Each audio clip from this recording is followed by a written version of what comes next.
Welcome to the first video of 2025 for Beckham's riveting reaction from Star Trek. So I can do pirates. Avast me, mateys! I am Hunter Sparrow, and welcome to Pirates Month! What was seen as a half-baked idea, literally laughed at by audiences just from the poster and teaser, turned into one of Disney's biggest franchises. With 5 films in the lineup, one good and the others there, the Pirates of the Caribbean movies became even more iconic than the original iconic ride. To a point where instead of making the movies more like the ride, they made the ride more like the movies. They earned Johnny Depp an Academy Award nomination, made pirates cool at a time when honestly they were kind of at the height of annoyance, and allowed Disney to finally venture into PG-13 movies. I, for one, can't wait until we get some R-rated flicks in there. There's 5 flicks to get through, and we're gonna do exactly that all this month. Isn't that right, Will Turner? I, Black Sparrow, is ready to set sail. What? You're not a sparrow. I am a sparrow, a black sparrow. Prove it. Black sparrows are black. Exactly. You're overqualified. Elizabeth, what should be done with him? Captain Tam Sparrow. Tam Yes, Sparrow. savvy, all that multiple talk. You're not savvy, I'm savvy. You're not savvy, I'm savvy. No. What? Cut! What the hell, man? You two are supposed to be Will and Elizabeth. Nobody wants to be Will and Elizabeth. The only person they remember is Jack Sparrow. And also sometimes the guy who's like Tim Curry, but he's not Tim Curry. Jeffrey Rush. That's the one. And it makes sense anyway. It shows how much people wanted to be Jack Sparrow when the film came out. And do terrible Jack Sparrow impressions like Malcolm's here. Oh, come on. Will and Elizabeth were important too. They had so many classic lines, like...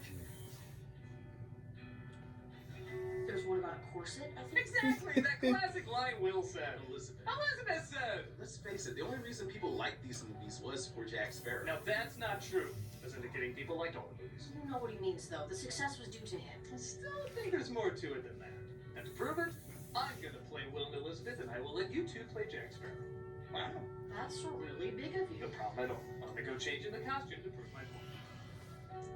Man, maybe he does have a point. Yeah, if he's willing to play both characters, which... How is he supposed to do that? I think the better question is, why is he locking the door? Come on, Harry! Why would you do this? It's all about me, mates. Drink up me holy champagne. Yeah.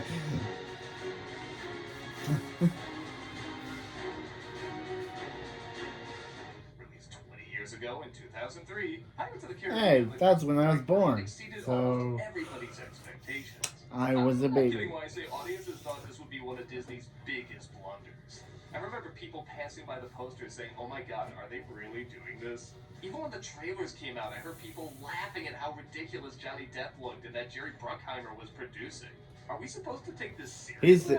He's the guy that ruined Nicolas Cage. Really? Despite being marketed as a badass action flick, Pirates had a really goofy sense of humor. Helmed by the same team who penned Shrek, Aladdin, and other adventures that had a comedic edge. But on top of that, it also had a twisted side to it. Director Gore Verbinski clearly liked to work with a dark edge in his work, and with Disney saying they wanted to toughen up a little bit with their first PG-13 rating, Pirates turned out to be a good outlet for him. As for Depp, yes, his performance did play a big part in the film's success, but I think we've seen he's not always the secret ingredient to a good film. I do think there's more to the series being a hit outside of just his iconic performance. So let's go ahead and take a deeper look. This is... Hey, he's not even staying in costume! How the hell are you seeing me right now? We can't. Well, keep going until I'm done with the review. Well, we could still play Will and Elizabeth. That is so 3 minutes ago, which in internet time is like 3 weeks. Internet time. Can we at least get a little longer? Pirates don't talk. That's not a thing! This is Pirates of the Caribbean, The Curse of the Black Pearl. Ooh, this film is too tough to have the Disney logo before it. I guess this was to show there's no more kid stuff, it's all adult now. Clearly. We go with a ship sailing the sea when a crewman named Gibbs, played by the underrated Kevin McNally, tells a young Elizabeth Swan not to sing about pirates. I'd like to be singing about pirates. I'd like to have a woman on board too, even a miniature one. I remember that line being less ewy. She's with her father, Governor Swan, played by Jonathan Pryce. And I should point out this film is a weird way of calling back to other Disney films. Callbacks are everywhere in Disney flicks, and they're usually very clever because they work in some humor. But these are just... there. For example, he's dressed as Captain Hook. Why?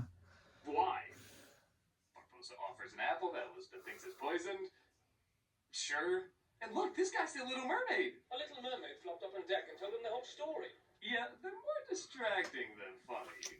Now the Kraken spat out a mermaid skeleton with red hair. That would be hilarious. Look, a boy! There's a boy in the water! Spit sees a boy in the water and alerts the crew. Is it a Vigo Mortensen? No, it's an Orlando Blue. Throw him back. He's the only survivor of a shipwreck, and Elizabeth notices something he presumably stole from a train. Pirates. No proof of that. Probably an accident. Yeah, it was probably the wind. It's always the wind. The wind set the ship on fire. Cut to years later, as Elizabeth is now played by Keira Knightley. Who track? Yeah, people don't like Keira Knightley now that she's trashing Peppa Pig. How dare you, Keira? You think it would look lovely on me? She's also introduced to a corset. Women in London must have learned not to breathe.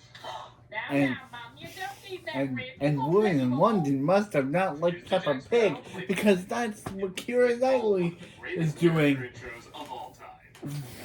Now, she's trashing Peppa Pig now.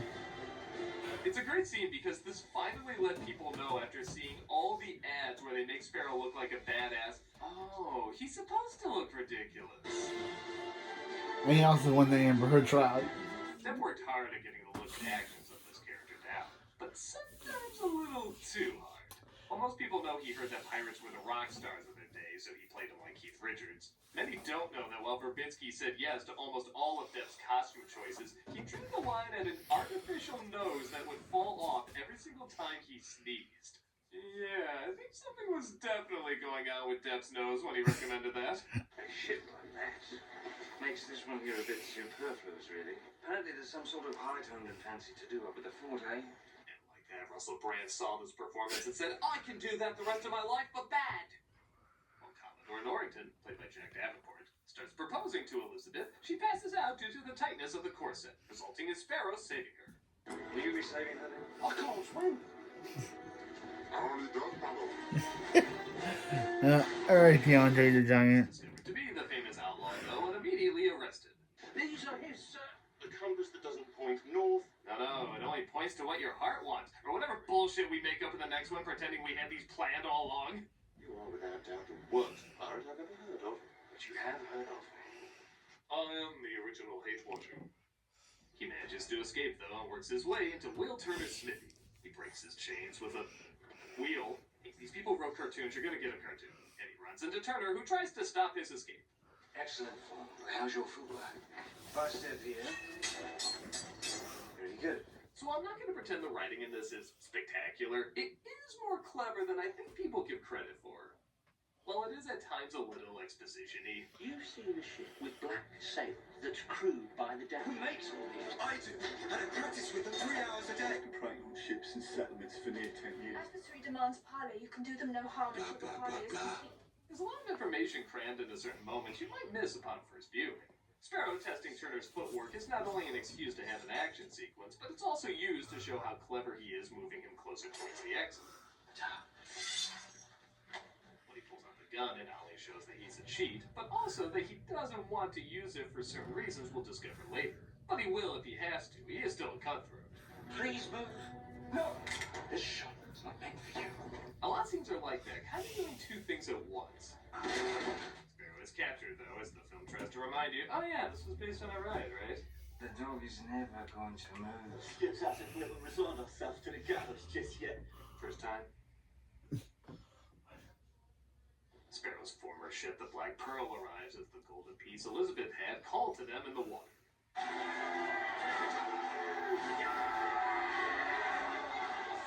Okay, this is gonna sound like an odd comparison, but these pirates kind of remind me of the nuns from Sister Act. In that they really didn't have to give them that much personality, but you do appreciate that every single one feels unique. They could have just casted extras in these roles, but no, they went out of their way to cast character actors who really do leave an impression. I especially love this one guy who's obsessed with explosions. His crazy love for them is like a mix between Art the Clown and that weird bomber from The Tick. What? I've never. Seriously, what is this guy thinking answering the door? Andygram. Oh, think Timothy. Wait, how's he know it's hot if later they say they can't feel anything? In fact, how'd this guy get hurt getting knocked with that pan? darn movie sucks now. I thought it was good until it was bad. Just a reminder, Sparrow doesn't get all the laughs. We know you're here, Poppet. We will Huh? find you, Poppet. Come on out, we're gonna play ninja. Hey, Dad! Hey! Hello, Poppet. The We wizard find reference? Elizabeth, but she invokes the right to parlay, which means she can be taken to Captain Barbosa, played by Jeffrey Rush. And just like every role he's in, it looks like he's having a blast. I am here to negotiate the cessation of hostilities against Port Royal. Not long words there, miss. We're naught but humble pirates. Okay, so here's the thing about Will and Elizabeth in this. They are necessary characters to anchor credibility to all the goofiness going on. And in comparing the two, Elizabeth really isn't that bad. She clearly isn't trained as a fighter, so she has to use her wits to survive, and she is good at it. That bit of shy matters to us. Well, I suppose it is worthless. She has enough charm and intelligence. I don't want to see anything bad at it. Will, on the other hand, is so goddamn boring. They're taking Elizabeth. We have to hunt them down. We must save her. And where do you propose we start? The water!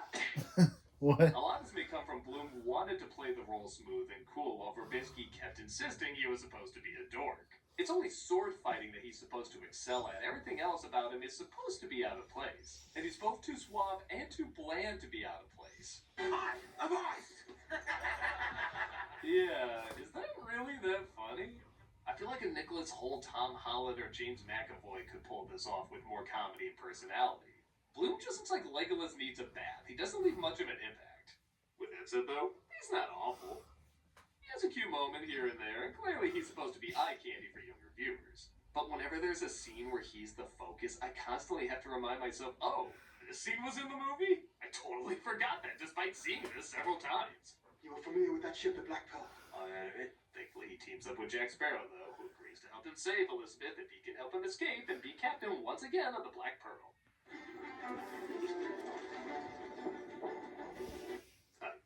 feel like there's a lot of reasons that wouldn't work, but repeat to yourself, it's just a park attraction that's been turned into a movie. I should really just relax. They take command of a ship and Norrington chases after them. Every cabin, every hole, down to the building. Be sure to bring every last man on board. All eggs in this basket. It's Dark Knight Rises rules here. Of course, Jack and Will take over the other ship and sail off with it, having destroyed the ship they left over's cannons and rudder. That's got to be the best pirate I've ever seen. So it would seem. Well, maybe it's just because you suck balls. He's the greatest pirate we've ever seen. Will finds out that his father, named Bootstrap Bill, was indeed a pirate, much to his letdown. Good man. Good pirate. I swear you look just like him. Yes, they're practically identical. Again, all planned from the beginning. They travel to pick up his friend Gibbs as well as a crew at a place that seems to love and hate him at the same time. Not sure it isn't it? Seems like the Depp Heard trial in a nutshell. Meanwhile, Elizabeth lies about her last name, saying it's Turner, so they don't know she's the governor's daughter, but rather they're under the impression that she's Bootstrap Bill's child. There's no need to stand on the ceremony. You must be hungry. Jesus, you pig. This is Aztec gold. A terrible curse. Why is it every moment he's on screen I want him to sing, I'm reviewing the situation? What? What? What? Wow, he actually said, arr. I'm not sure why I assumed this movie wouldn't have him do that, but it's strange to see for some reason. It wasn't even prompted. Couldn't have at least been like, sorry, it's Talk Like a Pirate Day. We needed a break from our usual Talk Like a Bored Office Worker ritual. She discovers, though, he's working with a skeleton crew who can't die or feel anything because they're cursed. But returning the gold they stole along with her blood will lift it. Look, the moonlight shows us what we really are. I'm sure I said this before, but anything supernatural that has a blank leads to blank, I usually love. Pour water on a sea creature and they're revealed. Sun rises and gargoyles turn to stone. And yeah, moonbeams revealing ghost pirates is pretty damn awesome. In my opinion, it's the most fun and creative thing in the movie. I just love it. You must start believing in ghost stories, Miss Turner. You're in one. And spoilers, we do make random sounds so that ghost hunters can go, what was that?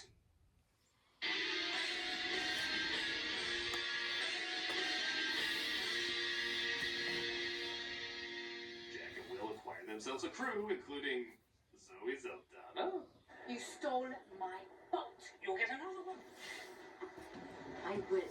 I don't need this. I have like 5 green screens to be in front of tomorrow. The ship sets sail and gives Stills Turner about how Jack had his ship taken away by Barbosa and marooned him on a desert island. Not before he got mad with the heat. So that's the reason for all that. That's a great impression of everybody's impression of him. They get to the treasure where they return the coin along with Elizabeth's blood, but they don't know if it worked. How do we tell?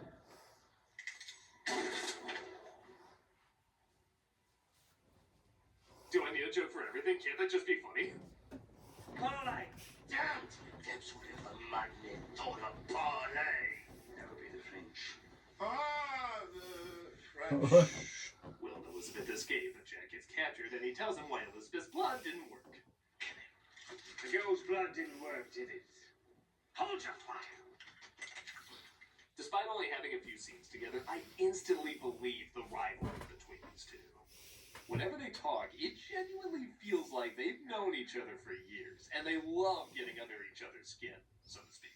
You know whose blood we need. I know whose blood you need. Jack tells him where to locate the ship, and Elizabeth has a plan of attack. No, the anchor on the right side. On the starboard side. Sally has the element of surprise. Cannons are fired, eyes are forked up, and Jack escapes. Eyes just to are get captured forked again. Yeah, he's basically the Han Solo of this series, a smuggler who always has to be saved, even in between movies.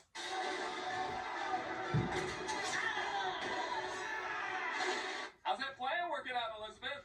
You definitely got some brains, but a pirate's life ain't for you. Oh, I mean, it's what we were always building up the whole time. You know, all the bad stuff really is in the sequels, isn't it? It's weird. For some reason, I don't think monkeys are funny, but people saying the word monkey is goddamn hilarious. You took advantage of our hospitality last time. Now you return the favor. Yeah, a family picture. Will says his Like blood is- Louis, they were going to molest her. A family come see Pirates of the Caribbean. A family picture. Bit of your black heart. It's purple. That'd be the same little island that we made you governor of an Perhaps you'll be able to conjure up another miraculous escape. Yeah, why are you putting him back in the place he got out of again? Isn't that kind of like, oh, I know how to solve this. Oh.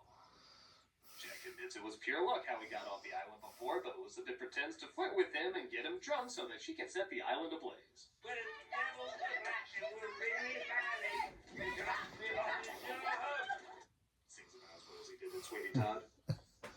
Elizabeth's plan works as they're noticed by Norrington's ship and picked up. Jack has yet another way to weasel his way into an opportunity, though. Think about it, the Black Pearl. We will accompany these fine men to the helm and provide us with a bearing to Isla de Muerto. Why do people keep listening to him? Good question. Pirates don't talk. Norrington agrees to let Jack help them capture the pearl and save Will. Jack, it's not possible. How did you escape from the place you escaped before? We were so careful to do the same thing. Jack tells him about Norrington's ship outside and once again gets in their good graces. This is, of course, a quintuple cross as Jack frees Will while the other pirates attack the ship. And as fun as the sword fighting is, I will admit, my favorite stuff is just Jonathan Pryce fighting this evil dead hand. It's such a weird thing to keep cutting back to during this big battle, and I love it. Jack steals a gold piece as well and ends up being cursed.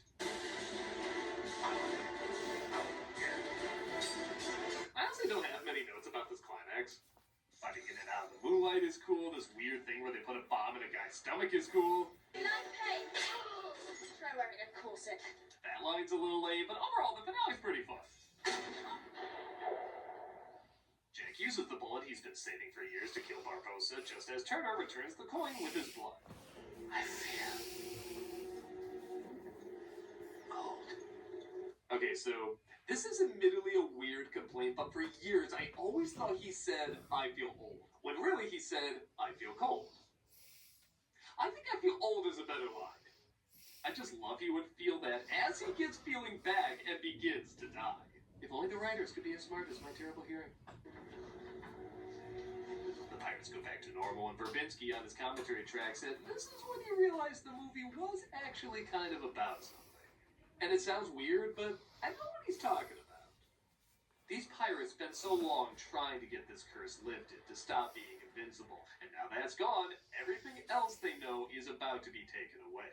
No words, no hammered-in symbolism, just a good, quiet moment that lets it all sink in. It's a solid scene. Once again, though, Jack is captured and about to be executed, but fear not, Will helps him escape with a rope. Really don't think it's gonna do much. Did any guard train for anything in this? Is someone gonna be like, look, salt? But it's cool. Elizabeth says she loves Will and not Norrington, so that convinces him to let Jack go. What about Sparrow? Well, I think we can afford to give him 1 day's head start. I love the look on this guy, like he's saying, has everyone just gone freaking insane? We were literally just stopped by a rope. We cannot afford to give him a day's head start. Elizabeth, it would never have worked between us, darling. What a silly idea we teased for 2 more movies. Drink up, me hearty yo-ho. And that was Pirates of the Caribbean, The Curse of the Black Pearl. Not perfect, but a damn good time. This is the definition of a turn your brain off movie, which is not to say a lot of people didn't need to use their brains while making it. Everyone gets the impression they're having a good time on screen. Even the ones that are a little dull still look like in a weird way they're having fun being dull. It's going to have varying degrees of believable and unbelievable, and though often cartoony, there's a bit of an edge that's welcomed with that PG-13 rating. For a film that he thought would be dead on arrival, you feel the effort of everyone trying to make something odd and unique. It's a good start to a good... It's a good start. And like I said, Jack Sparrow took off and everybody wanted to be him. To death. What? Oh, you 2 died? It was only away 20 minutes. Yeah, but in internet time, that's an eternity. Also, there's the curse of the studio. Oh, you mean you have to walk the earth for all eternity feeling nothing? No, we just really want mixed spaghetti from McDonald's. Oh, I never even had mixed spaghetti, it's terrible. but I want it. They discontinued it because it was so terrible. But I want it. And I hate that I want it. Come on, let's go get ourselves in silence. What?